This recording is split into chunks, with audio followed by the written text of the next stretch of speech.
Well, hello. My name is Rusty America. This is weak. Let me fix this. I think this will help. Now, my reputation usually precedes me, but if you don't know who I am, let me give you a little backstory. I was the love child of Daisy Duke and Thomas Jefferson. I was conceived in a Walmart parking lot and birthed in the Statue of Liberty. I spent my formative years abandoned deep in the wilderness of the heartland. Oh yeah, good one. Where I was adopted and then raised by a bald eagle who taught me my ABCs and my gun rights. You know, the fundamentals.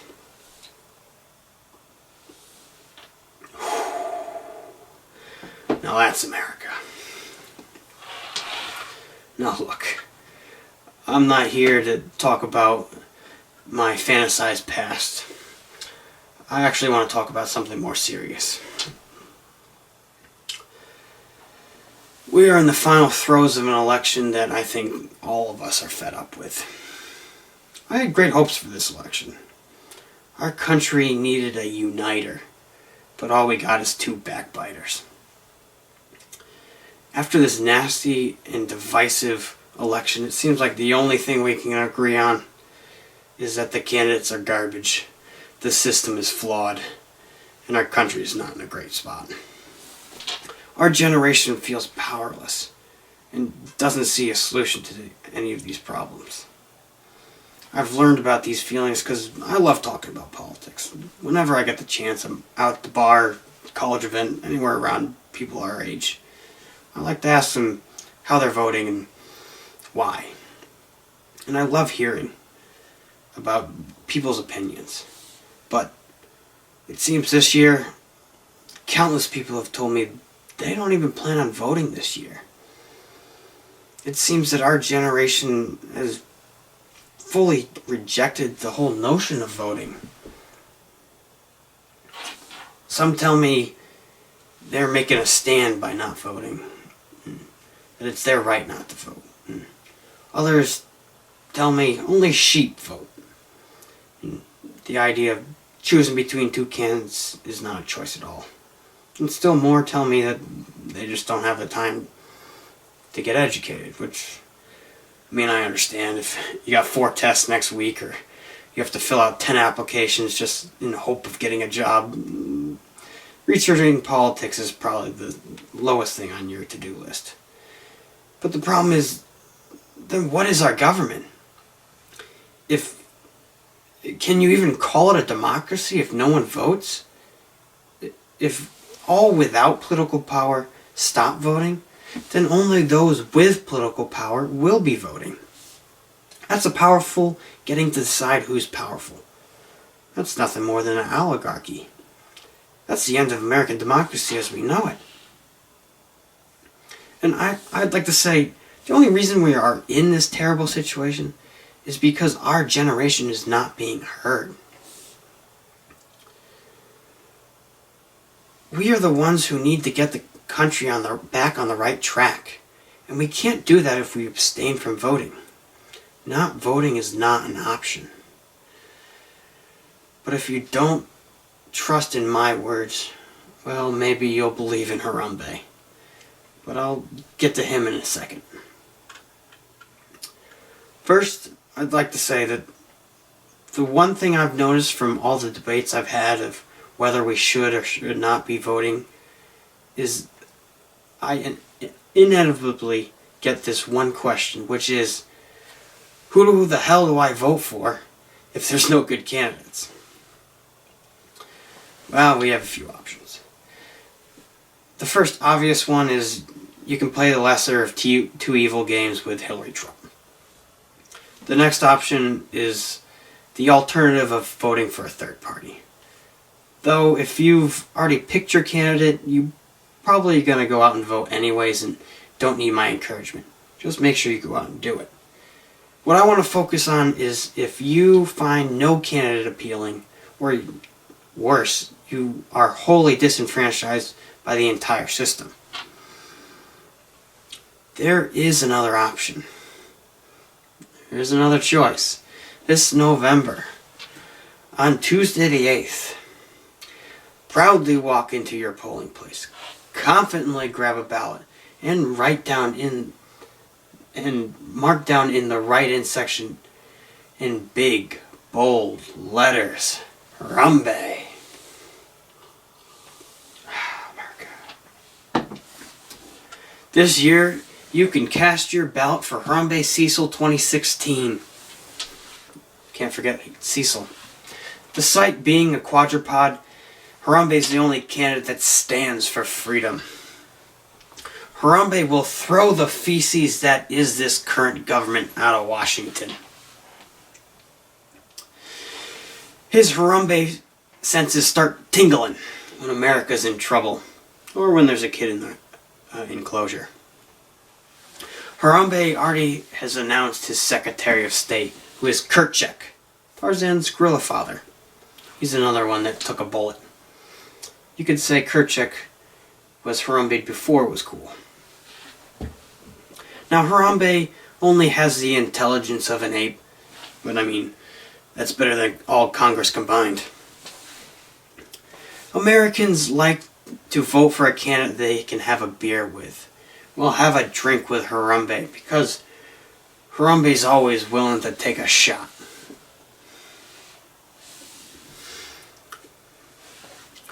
And look, we understand that Harambe's recent ad about childcare in the enclosure might have been a little insensitive, but the campaign's trying to move past that.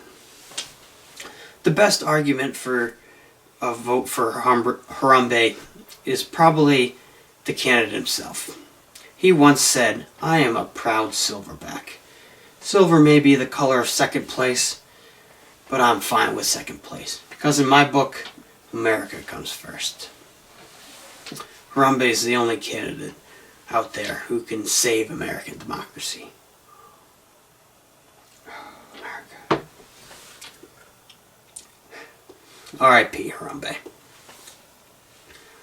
But what if, for the lack of anyone better, you really did vote for Harambe in November? A vote for Harambe would be a pure and simple protest vote. A protest vote is cast to show disapproval for all candidates, or disapproval for the entire system itself. A protest vote wouldn't have to be Harambe, it could be any symbol, but for the sake of this example, I'm going to stick with my boy Harambe. Now, this may seem like a senseless act of futility, but it can lead to real change. Let me explain. Now, I think everyone agrees we need change. But to get this change, we need a movement. And movements only gain power when they get supporters. And get supporters when they gain attention. And the best way to gain attention is through the media. Just imagine the media firestorm that would follow the election if a significant amount of the electorate voted Harambe. Millennials, our generation, is a significant amount of the electorate. When it comes to numbers of eligible voters right now, millennials are just about equal in number to baby boomers, who are the generation that make up the largest amount of the electorate. Almost equal. According to the Pew Research Center, we make up 69.2 million eligible voters, where the baby boomers are just slightly larger with 69.7 million eligible voters. To put that in perspective, according to data from Cornell University, in the last 10 presidential elections, the largest disparity in popular vote between the winning and losing presidential candidate was about 17 million. We are 69 million strong, and 43 million of us didn't vote last election. Just think about that. If we stood together, if we voted together, we would decide elections. But we wouldn't even need all 69 million millennials to vote Harambe. In 2008, young people came out to vote in record numbers, and the media was falling all over themselves. They were so amazed. When I first heard these stories, I thought the youth vote must have increased something crazy, like 80 percentage points. But if you look at the numbers, which I found at the U.S. Census Bureau website, the increase was from 41.9% to 44.3% from 2004 to 2008 of eligible 18 to 24-year-olds voting. So the youth vote only increased by 2.4 percentage points, and the media was going wild. So we can do a lot with very little. And once the media picks up the Harambe story, the movement spreads. Change becomes possible. What does this change look like? Better candidates. If you think you're disenfranchised, just picture how a potential candidate that shares your values feels. When you're thinking, I'm not going to go out to vote. There's no good candidates. Those good candidates are thinking, I'm not going to run. No one's going to vote for me. Harambe can break this cycle. A vote for Harambe shows those potential candidates that there is support out there for them. Harambe acts as a placeholder. He holds this support until a real candidate comes along. Come next election, any candidate ready to buck the system and represent your values will receive all this Harambe support. So you might be voting for a dead ape this time, but next time you'll be voting for somebody you truly believe in. And it's only a matter of time until someone bold enough takes up the cause. Now look, no one should change their vote away from a real, living, human being candidate to vote Harambe. If you have your candidate you believe in, then go out and try to make them president. If you like Hillary Trump, then good for you. Go vote for them. If Gary Johnson or Jill Stein make you feel giddy inside, then go vote for them. Or if you're a none of the above kind of guy like me, there's always that protest vote. The important thing is you and our generation is voting, is using our power. But if you are still thinking about not voting this year, well, I ask you reconsider. It is we who need to act. Our generation is the generation that needs to face down and fix these problems that are troubling our nation. Because if we don't do it, no one is. It is up to us, but luckily, I believe we are up to the challenge. Millennials have an amazingly strong tie to technology and innovation. We can spread good ideas effortlessly through our connectability with social media. And millennials have great hearts and sturdy consciences. These are the exact qualities we need to fix the problems of division and stagnation that face America today. I have had the awesome privilege of meeting so many of the young men and women of our generation who are already making a difference and bringing about change. Well, it's time we join them. It starts today because we can't wait. America's woes are building at an alarming rate. Her problems are coming to a head. Our generation stands at a pivotal moment in history. We are the ones who stand to gain or lose the most due to events unfolding right now. Our generation has a choice. It comes down to this. We're going to have a democracy or not.